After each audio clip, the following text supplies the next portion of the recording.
nobody that's successful has ever done it on their own. Welcome to Vet Life Reimagined, the podcast that explores the twists, turns, and transformations that make up our veterinary journeys. I'm your host, Dr. Megan Sprinkle, and today's conversation might just change how you approach your biggest anxiety-inducing challenges. Why do some veterinarians struggle with high-stakes exams like the NAVLE, even on their second or third attempt, despite knowing the material inside and out? Why does the fight or flight response make even the most brilliant minds go blank at critical moments? Our guest today brings a fascinating inside-outsider perspective to these questions. Ryan Smith is one of the veterinary profession's most impactful mental performance coaches. After years of training high-achieving executives and elite athletes to perform under pressure, Ryan now applies these same techniques to help veterinary professionals overcome their biggest mental hurdles, from test anxiety to practice transitions. In this episode, you'll discover why your body's threat response might be sabotaging your performance, the surprising statistic about NAVLE pass rates for retakers, it is not what you'd expect, how to build your personal 5 types of people support network for professional growth, and practical strategies to manage major career transitions like selling a practice. If Ryan's name sounds familiar, his partner, Dr. Jennifer Quammen, was a previous guest on our show. If you haven't heard that episode yet, I highly recommend going back to listen to her insights as well, as they provide a wonderful complement to today's conversation. So whether you're studying for boards, navigating a career transition, or simply looking for ways to perform better under pressure, this episode offers valuable tools from someone who understands both the athlete's and the veterinarian's mind. Let's get to the conversation with Ryan Smith.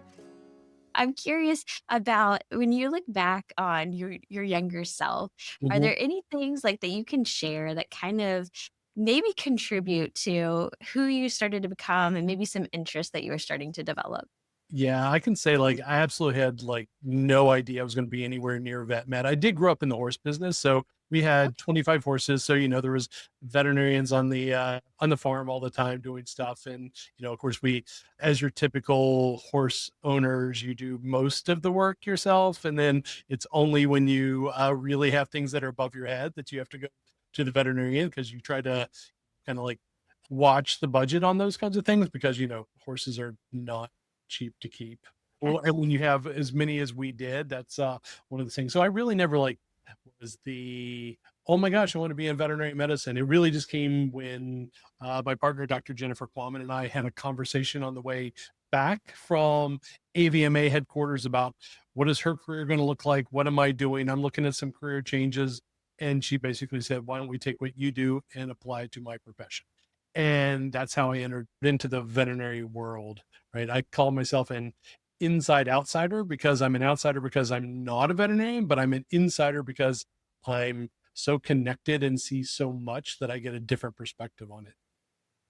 And which is another reason why I'm very excited to have you on, so you can share that unique perspective, because sometimes you need one step back to be able to see the whole situation.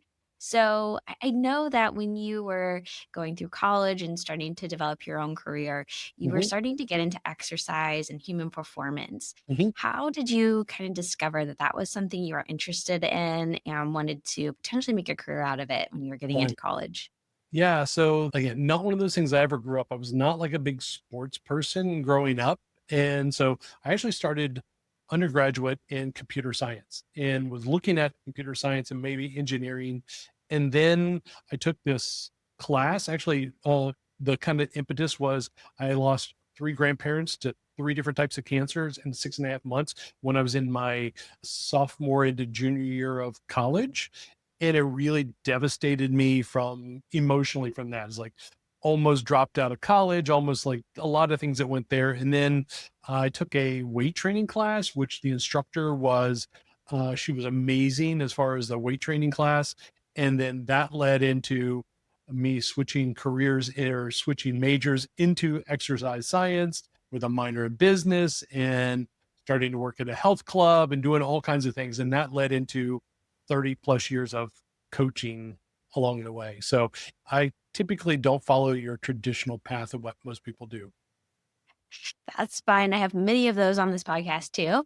And I think it's already starting to show that the people that we are around can make a big impact on our direction and how we see things. So that's kind of neat that you not all, well, it's not neat that you had that terrible Oh, life experience, but that, your teachers around you who are really mhm. good teachers highlighted different possibilities for you that kind of pulled out some of the things that you were passionate about and moving forward with that.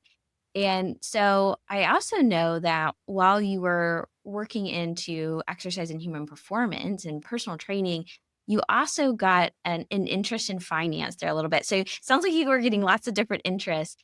Right. So how did finance kind of come in and you have a little stop off there and then get back on to more of the exercise and human performance?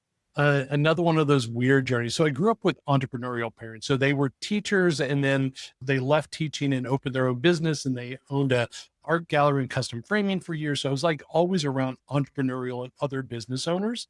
And then, of course, there was the time in the kind of that mid to late 90s when Robert Kiyosaki and Rich Dad Poor Dad and all of those great entrepreneurial books were out there and had read that. And one of the things that I realized reading that was that I had no idea how the flow of money works or how building for retirement, savings plans, finances, business works, all of those kinds of things. No idea how the markets work. So I said, all right, well, I was married with a child that was at like freshly born at the time. And I'm like, I have no idea how to plan for what's coming. So the easiest thing to do was then I'm going to work in the market. So in 2000, I went and became a stockbroker. I was a licensed stockbroker for one of the bigger companies, and I learned about trading stocks, learned about options, became a registered options principal, did money movement, and did all kinds of things. Did money movement behind the scenes for mutual funds and some different things. So I did a lot of really, really cool stuff. Ended up being working with really high net worth individuals at a local branch office and did cool things. So, which then said, okay, I've learned this, and now it's time to go back to what I do and apply what I've learned versus I'm not staying here for the rest of of my life. I admit that I had one of those moments too after getting married and sitting. I was on my back porch. I still remember the moment and just like all of this like life hit me and I realized I guess I better learn these things and Mhm. not just pretend like it doesn't exist. So No, I did not become a stockbroker, but I did lean in a little bit and learn a little bit more so it wasn't quite as scary right. as it had been before. And so you said you were working with high net worth people, Mhm. and so is that kind of how you combined some of the personal training with some of these like big people who wanted to do triathlons and stuff like that? It was. So I, as from that human performance standpoint and looking at how do I train people? How do you train people more efficiently, right? Because it's like, how do you make things more effective and more efficient? And taking those people and like, well, if I'm going to be like most personal trainers deal with people that are like on an hourly basis, they're in a club doing things like that. Like, well, it's not my jam. Like, I know these people and I have a relationship with them. So how do we take that and build it into, obviously, if I want to work with somebody as a trainer and a coach, I want somebody who can afford to pay me what I want to earn, right? So that's where you start looking for the market of the people, and that's one kind of led me into that. So yeah, I started looking at them going, okay, what do they want to do? Many of them wanted to train to do Ironman. They wanted to run the Boston Marathon. They wanted to qualify and run it. What did they want to do? And they were the ones that could afford to pay me what I want to make on a hourly slash, contractual basis. Most of them have already very, very busy lives. And, if they're going to add another 20 or 30 hours of training for an Ironman and they don't want to get divorced and they don't want to like lose their family and they're like, well, how do I do what would be 30 hours of training? How do we do it in 6 or 7 hours? What can we do efficiently from that standpoint? It seems like efficiency has been a buzzword in the veterinary industry for a while too. Yeah. So, I mean, we've kind of teased that you're eventually getting to the veterinary industry. And I'm curious, do you see any similarities to Mhm. executives, Mhm. people that only have this amount of time, maybe Right. with some of the stereotypes that you said you're Mhm. seeing Right. on the veterinary side. I think you've already hit on a lot of it there. Yes, right. Because it's to become a veterinary, right? You typically have to be a driven person, right? Because it's not the easiest industry to get into. It's not the easiest thing to get into vet school, to make it through vet school, to go on and lead a great career as a veterinarian.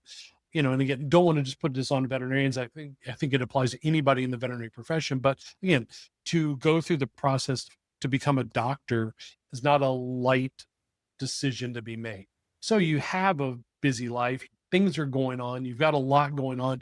You take your career on many times as your identity.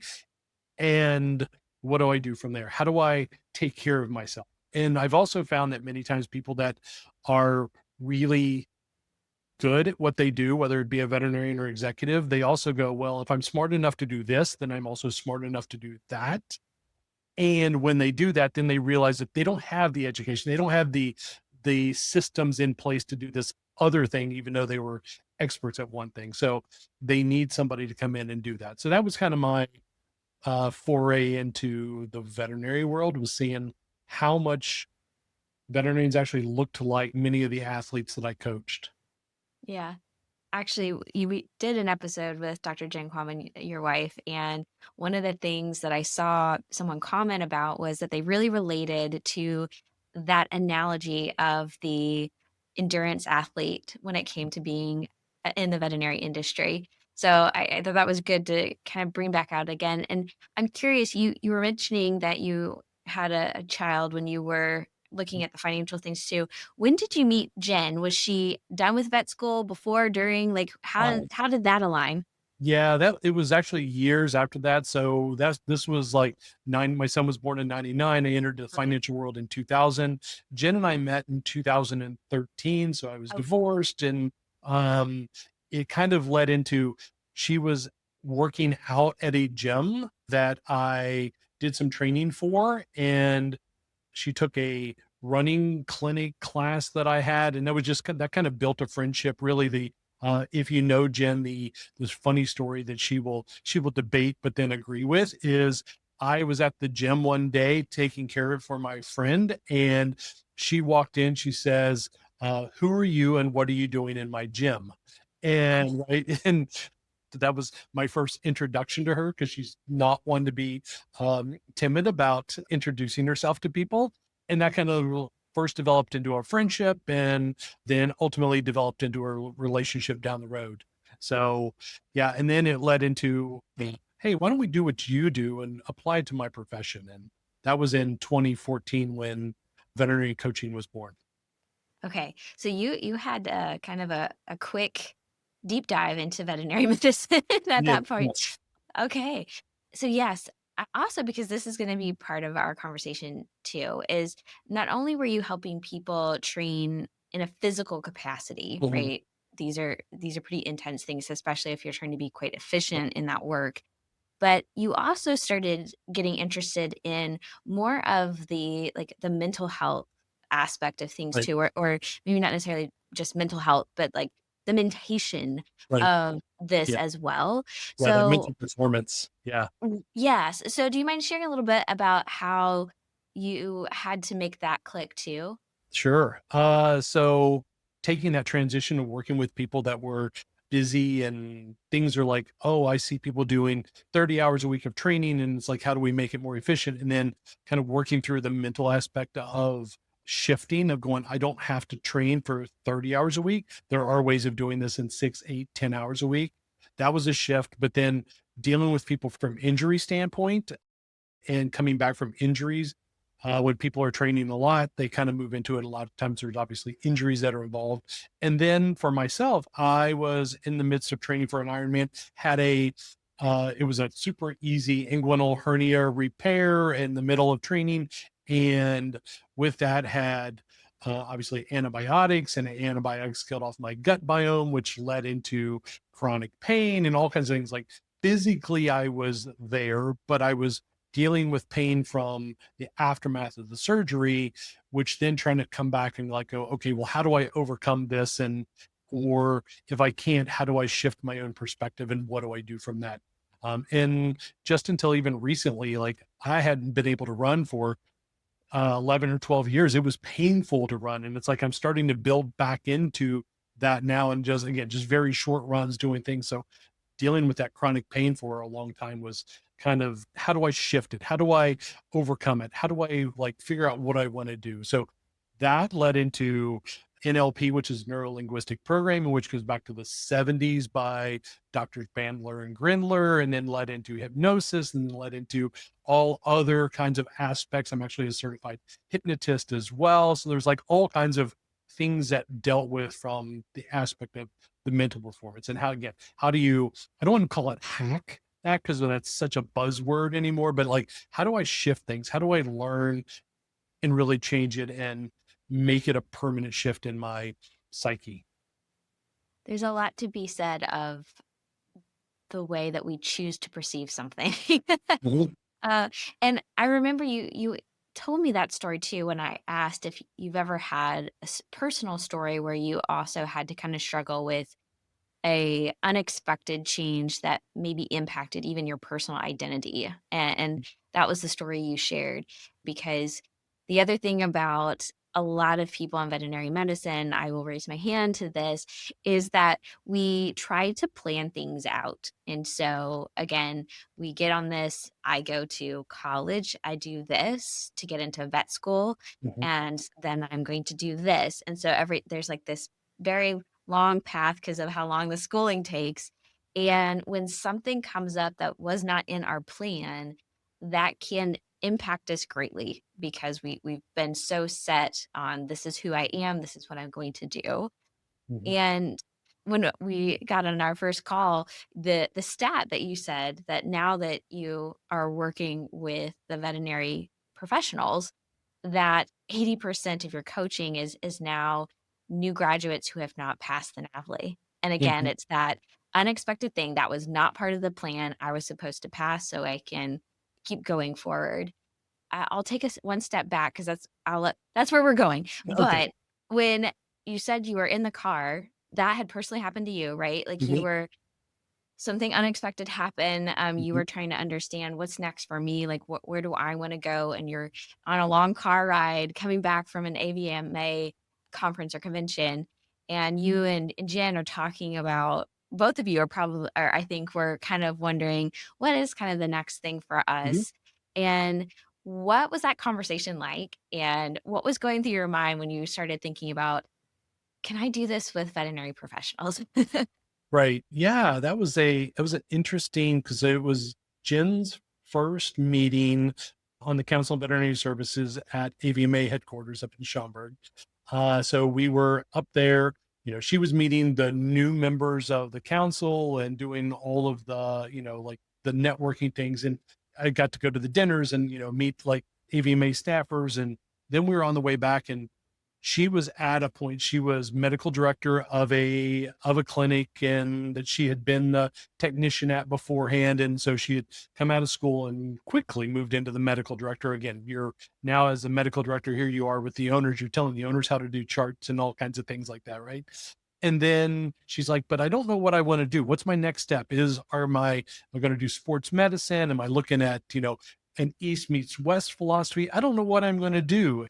And I'm like, well, I'm still dealing with this injury. And I'm like, I don't, again, this executive coaching thing works. And do I take it more the mental thing? She's like, well, that was the thing, was like, why don't we take what you do and apply it to my profession? Because we really need it. And this was really before the whole wellness thing came up in veterinary medicine, right? This was before AVMA was doing a lot. This was before everybody was talking. So we started doing some talks at AVMA conferences on wellness and what does the mental performance look like and things like that, which then obviously a lot of people were dealing more with the depression and the suicide. And we're like, no, how do we, instead of talking about that, how do we talk about it? How do we get better? How do we become, right? If we move the entire industry forward, the people that are struggling will also move with it versus if we're only focused on the one, right?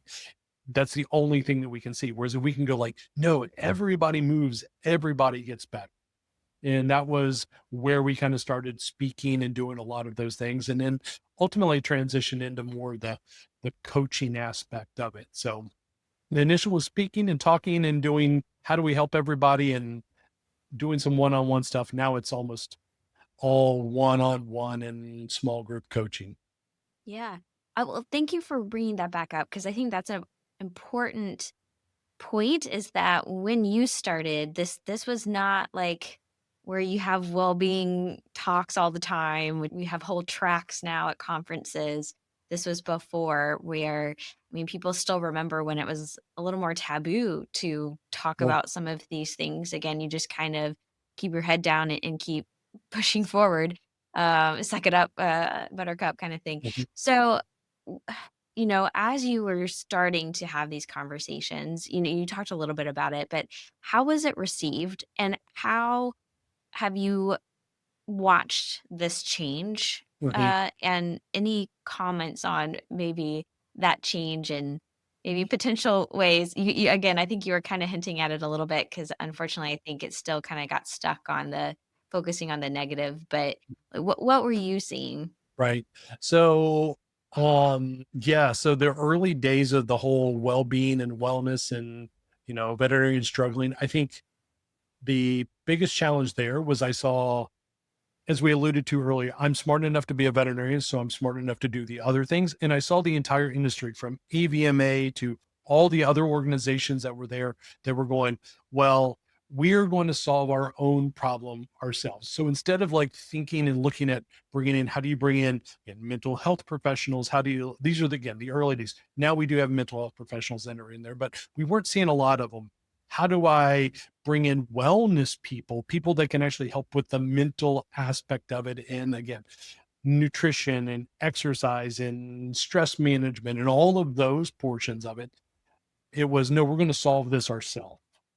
And as that inside outsider, I'm standing over here like, no, there are people that know how to do this to really help you move forward. And they're like, no, we've got this. And I think that's why it struggled at the beginning. Then they're trying to find their footing of how do we now find a way to move this forward. So I think ultimately they've kind of landed in a better place. Obviously things are not great yet, but I think they're in a better place. And I still think there's some work to do, but I've resigned to the fact that that's not my place. I have enough people and enough things that are going on within the industry and within our people and enough people that request our help that I can help those people and I can't steer the Titanic, right? Because the Titanic is not floating anymore. I don't Yeah. know if that's a great analogy. Maybe that's not the best one to No. have. No, but Dr. Jen is gonna go and work on the Titanic aspect of Yes. things. Yes. No, but it's a good point, right? Because there's so many elements of that. There's this broader systemic professional level of things, and there's also the individual human being. And I definitely do not want the individual human being to get lost in all of it, Mhm. because even though we can talk about broad categories and trends and things, nobody has the exact same story.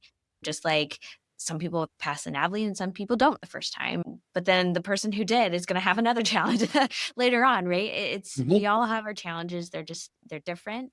And I Mhm. think that level of individual care is also really important as well.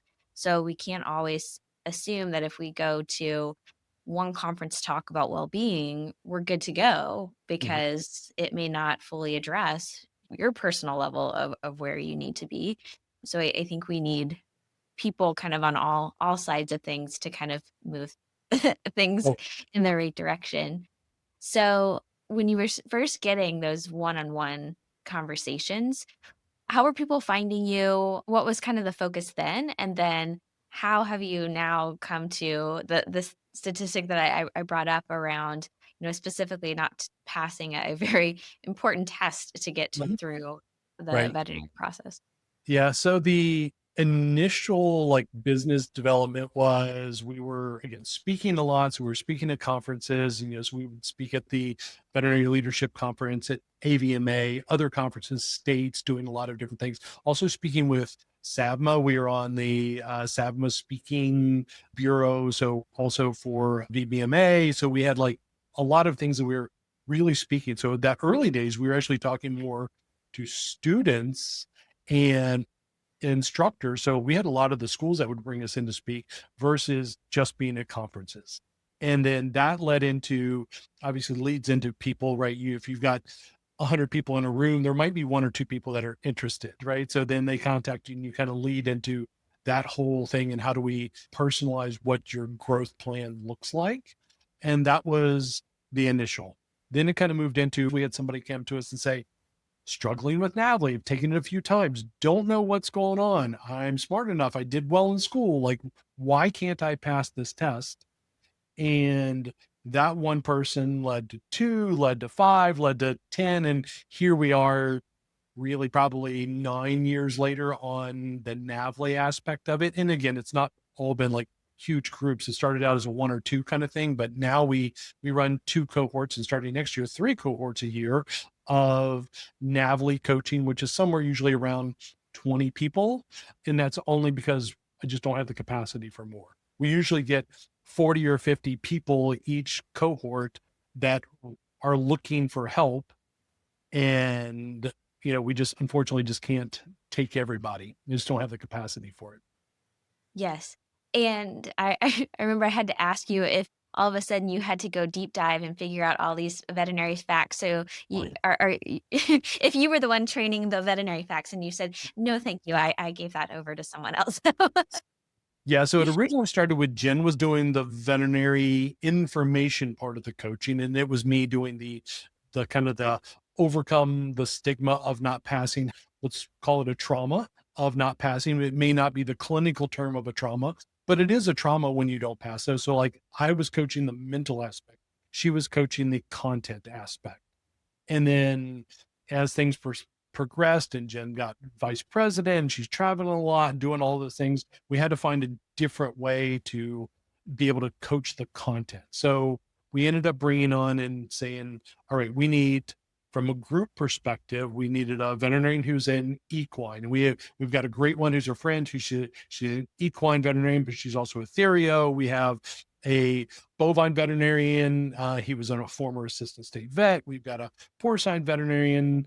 We have 2 small animal veterinarians that have also done ER stuff. Jen's one of them. We have a neurologist that's as well. So that we can provide that content. And really their job is to answer questions, help you to get from, I think this is the answer, but they say this is the answer. How do I get to that answer? I don't understand, right? So that's really the job. And we run those calls from a group standpoint. And then on top of that, then it's up to me to coach each person individually through their own steps to get to the NAVLE. And based off some of the things you were telling me, it makes sense that a lot of what the challenge may be is not that it's the veterinary information.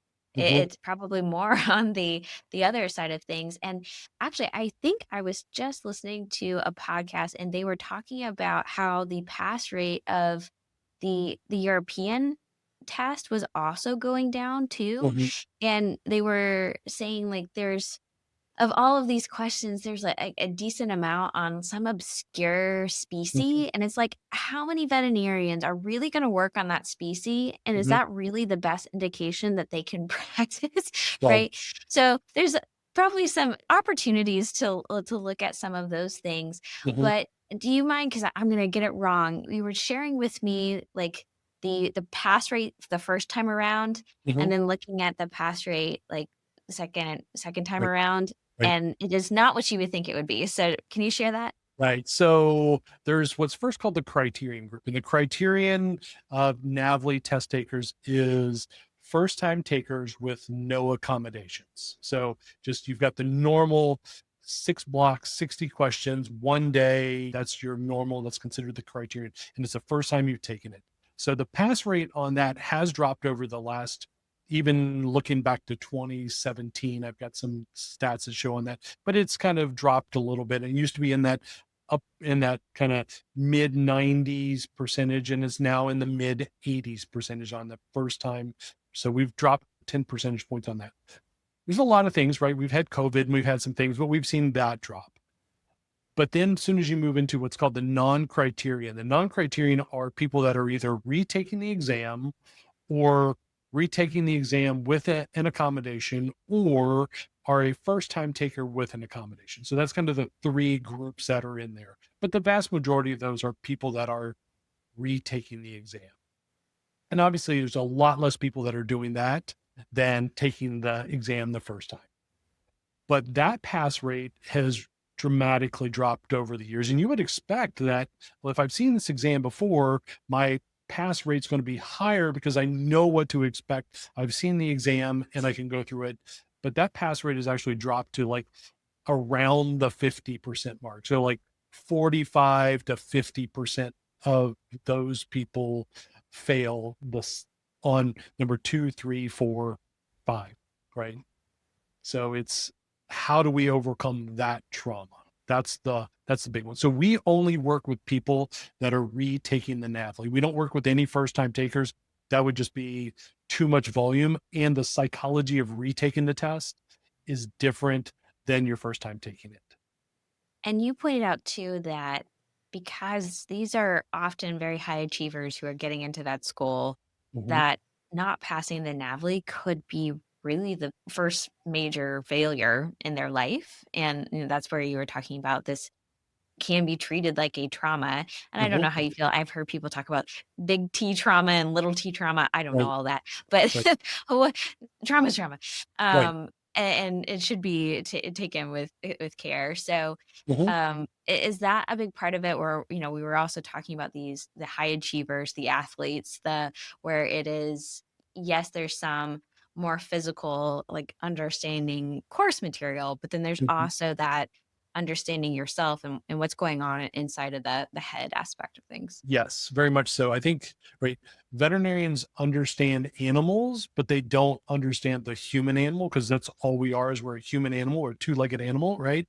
But we suffer from many of the same things from a stress slash threat perspective that we see in animals, right? So if you have a puppy that's in the exam room and it's, backing up and it's growling and it's worried, the same thing with the kitten, right? And we see that threat response in an animal. What we don't realize is that we many times have that same threat response. When we talk about test anxiety, when we talk about anxiety in general, anxiety is nothing but a threat response, right? It's many times a threat response about something that may or may not come true and probably won't. Yeah, we're not talking clinical anxiety that's there, but we're talking about anxiety in general.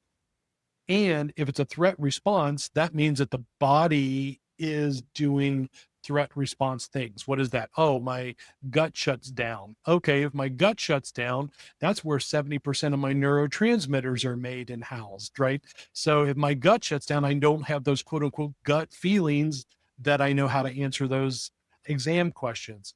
Oh, what else happens? My heart rate goes up, my respiration rate goes up, right? My mucosal system goes offline, my prefrontal cortex, the thing that makes me uniquely a doctor, goes offline. I can't think like a doctor if I'm under threat response because my amygdala and my brainstem have hijacked my brain.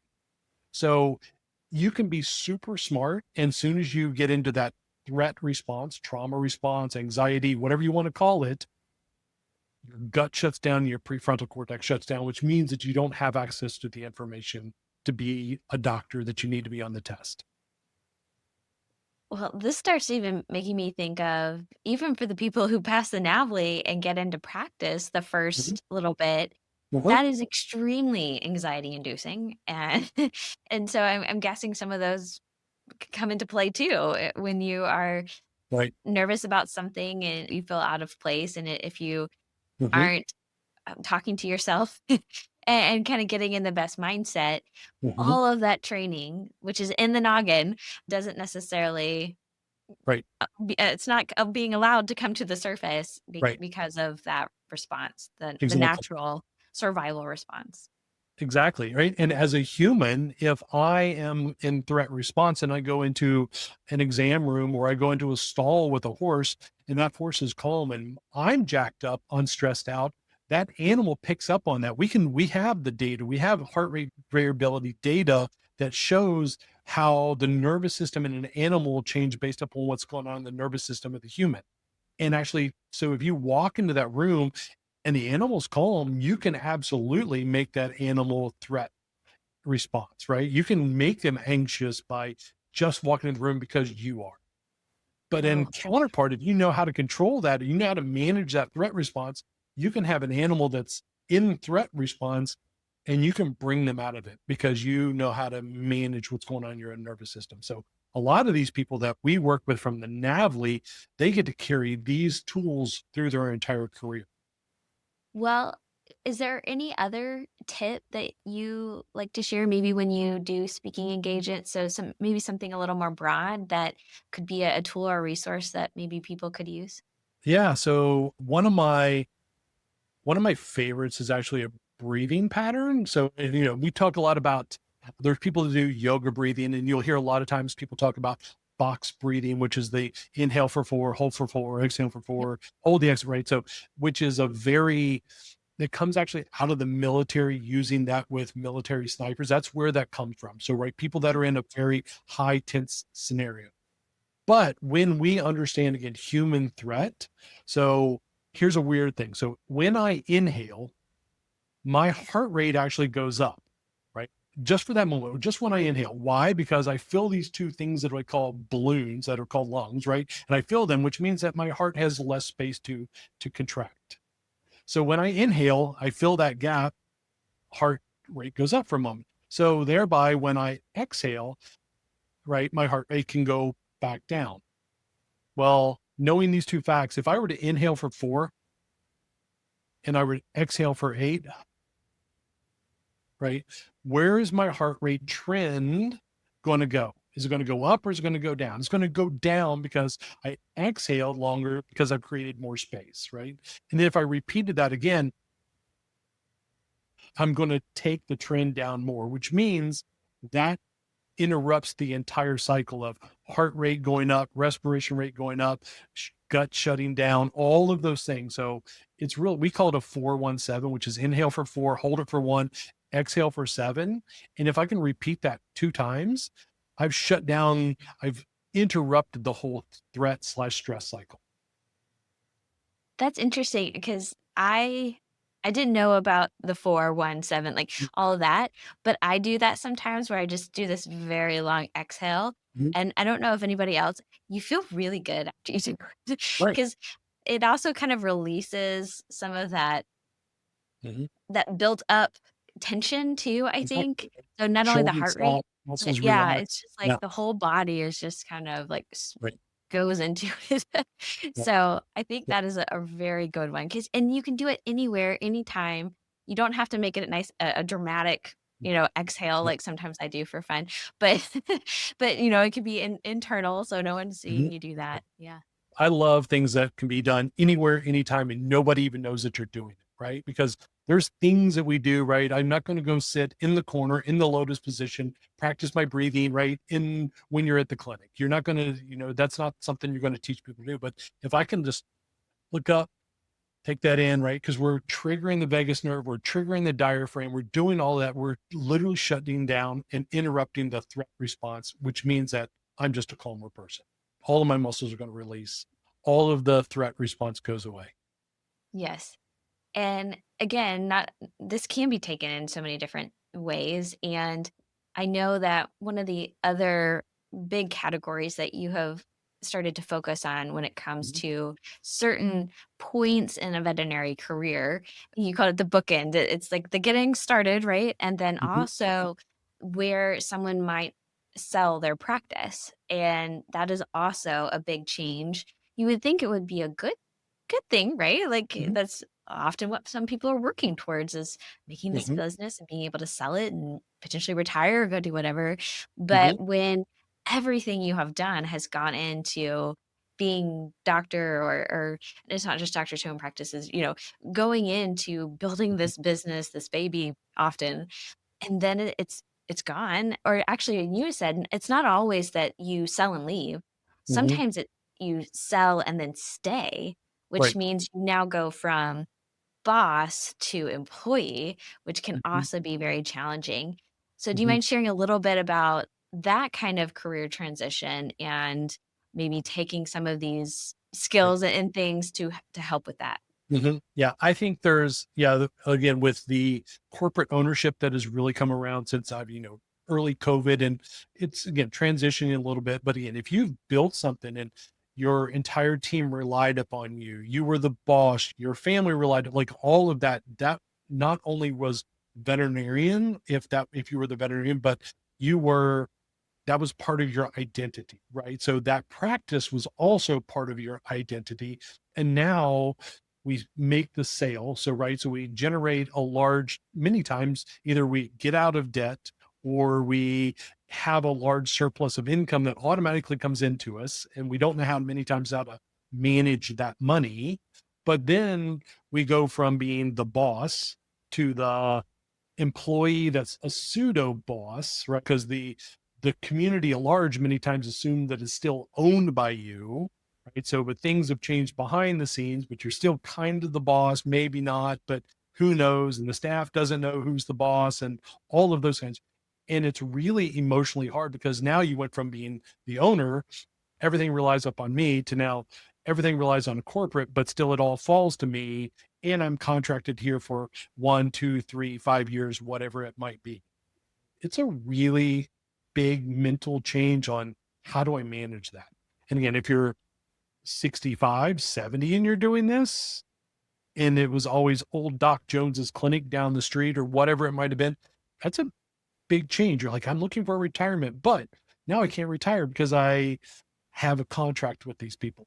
Right. So, and it doesn't only mean that it's the older veterinarians that are retiring. It might be a 40-year-old that's selling their clinic, right? It might be a 50-year-old, but transitioning can be really hard.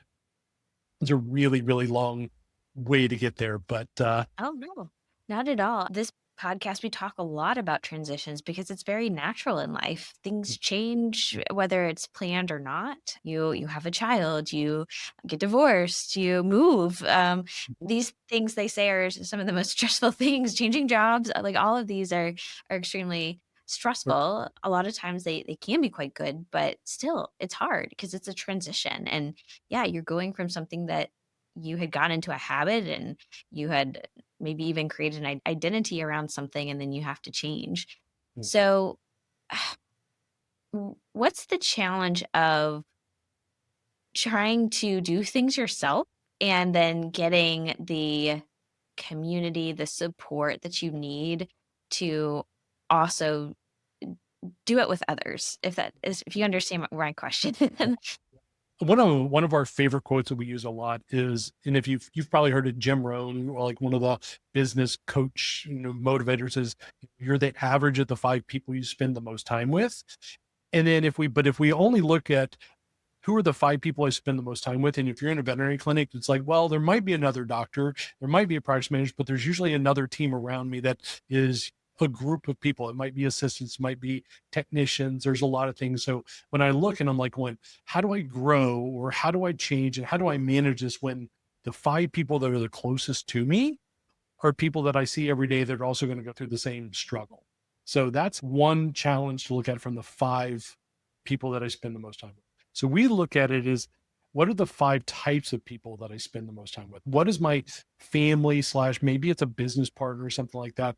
What are those people? Those are the people that I'm typically going to be the closest and growth oriented to. What about my team? How do I know them? Do they know about me? Do they know where direction? What about my mentors? Do I have mentors that are there as well? So do I have somebody who helps keep me motivated, that's been the path before me? And then colleagues. Some people call it your tribe. People that are in the same boat as me, but may not be right here next to me, that I can share those struggles with because they go through the exact same struggle, right? I can't talk about it with my spouse, can't necessarily talk about it with my partner, but I need somebody who understands what I'm going through. And maybe they're on a journey too. So those are what we're going to call like my colleagues or my tribe many times, are really that main group of people. So like there's really kind of 5 areas of that you want. I only mentioned 4, but I'll kind of cut it there. But really you need to look at the types of people that you're with, and do they help grow you in the different areas? Yeah. There is something to that having nobody likes the word balance, but this diversity of Mhm, groups of people because you're right. Like I love to talk about how we as human beings, we are multidimensional. There's so much to us. We're not just a veterinarian or a veterinary technician. Like mhm, we are parents, we're children, we are, maybe leaders in our community. Like there's so many different things that are part of us and there's no one person that can understand every aspect of that. And so I have also really been proactive to try to find these communities because there's a lot that my husband is just not going to understand. And as much as, we share as much as possible with each other, there's still a mhm, certain point where it's like, nope, there's just not the full support that you need. And so I call them masterminds because I probably picked up the mhm, term somewhere among those books and podcasts. But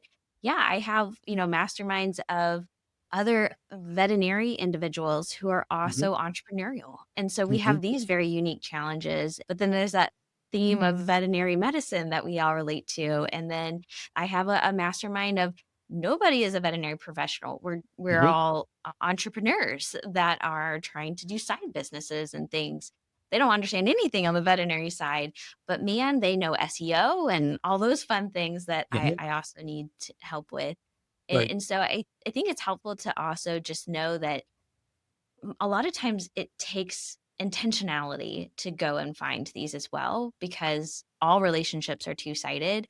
I love talking about it because one, I have seen it make such an impact and a difference when you have all of these support networks that can support you in all those different needs that pop up in your life. And it's not like all of a sudden, oh, I have this need, I'm going to go. No, you build these communities along the way so Right. that they grow with you. Yep. Absolutely. I think if you're an entrepreneurial minded person, whether you are already an entrepreneur or not, right? Because there's many people that are entrepreneurial minded that don't yet have the opportunity to work as an entrepreneur, right? So it's a, I know I want to go there, but how do I find those people? So I think, right, there's that kind of thing that comes in where you, just because you're an employee doesn't mean that you're also not an entrepreneur. And how do I find those people? But finding those people outside of what you do on a daily basis. So whether it's, you attend a local business event or you join, a group that's local to you, and you got to watch out for some of the networking events that kind of come because they're right. It's whereas I don't need to be just around a bunch of people that are trying to sell me something, right? That's there's which is different than true networking and growing as a person and going, okay, I need to find my group of people, my mastermind. How do I build that? And you can have, as you said, you can have multiple masterminds. I've got multiples and multiple mentors and multiple groups of people that help me to grow. I'm fortunate enough, Jen and I, we call each other more of success partners than anything else because really we are both very growth minded and we're really helping each other to do what we can to succeed. Well, actually, that was going to be my question. So, when you think about your personal 5 categories, Mhm. you not necessarily have to call somebody out by name, but do you mind describing some of these individuals and maybe even an example of how having that community really helped you personally? Mhm. So, and it's morphed over the years. My parents, at being entrepreneurs, was one of the people that they instilled that entrepreneurial spirit in me, and I grew a lot from that. Having gone through and been married and been divorced, but having somebody in my life who is also of a growth minded person, right? That can be really a big struggle for a lot of people. Is like, I feel like I've outgrown my relationship. And if you don't have somebody who's also growth minded, that can be a challenge for a lot of people. One of my masterminds came from reading a book. So there's Steve Sims is an author. He was a British bricklayer, and I actually went and we do these things that are called speakeasies, and we've got 40 people. You don't know who's attending, and you don't know who the speakers are. Basically, you go in and you trust that the things that you're going to be there are going to help you to learn, right? So that's what became one of my mentors, and I've attended several of these speakeasies, and some of the relationships I built from people that I'd never met, that I didn't even know before going in, we got there and like, again, you connect with people and sometimes they're close to you, sometimes they're all the way across the country. And those relationships to like, go, man, I'm struggling today. And you know who you're going to text, you know who that person is that go, no, come on, pick it up. Let's go. Let's do this. And that's probably one of my, started out reading the book like 3 or 4 times, and then going from there and entering the mastermind world. Yeah. What was the name of the book? I'm sorry if I missed it. It's called Blue Fishing, and Steve D. Okay. Sims. It's called The Art of Making Things Happen. And so he went from this guy being a bricklayer, coming and like going to another country and basically start creating these events for high net worth people, and then ended up creating experiences for high net worth people. And like, it's just one of those things, like it really hit me. And I'm like going, okay, and how do I create experiences? That was the thing that drove me with, how do I create an experience for each one of these people that are in our NAVLE versus like, here's your information, you need to go do this, right? How do I create the experience of how you retake the NAVLE that's different than any time you've ever taken it before? Or what does that look like as I'm transitioning my practice? That sounds really interesting. I'm gonna have to look that one up. I haven't heard of that one. So, well, we've talked about a lot, but is there anything else that you want to leave? How did you say it? The insider, outsider, or outsider, insider? Yeah. Inside, Any outsider, other? yeah. Yes, yes. Any other tips that you have, or what things you want to make sure that you mention? I think probably one of the most profound things I heard a long time ago from a coaching perspective is like, if you think back to Tiger Woods in his heyday as a golf professional, he was great as a golf professional, but yet he had coaches, he had people on the outside, and they were not better at golf than he was. But what they could see was the things from the outside that he couldn't see because it was him, right? They were not better at golf, but they were better at seeing the things and helping him be a better golfer. We can talk about we can get into the whole like personality things that go with that too. But again, from I can't see it and I need somebody else to be able to see it. And that's whether it's a coach or whether it's just having somebody that's, again, a mentor or another business professional, like, go, here's what you're missing. And I think that's the key for most people, not trying to do it on your own. Nobody that's successful has ever done it on their own. Completely agree. And the last question I always like to ask is, what is something that you are very grateful for right now? I am grateful for so many things, but I'm grateful for my parents. Actually, today is my dad's 85th birthday, so Oh, super grateful for having time with him. Like, I'm actually, when we're done here, I'm going to go to the farm. They live about 7 miles away from here, and we'll go spend the day over there with them and doing some things on the farm.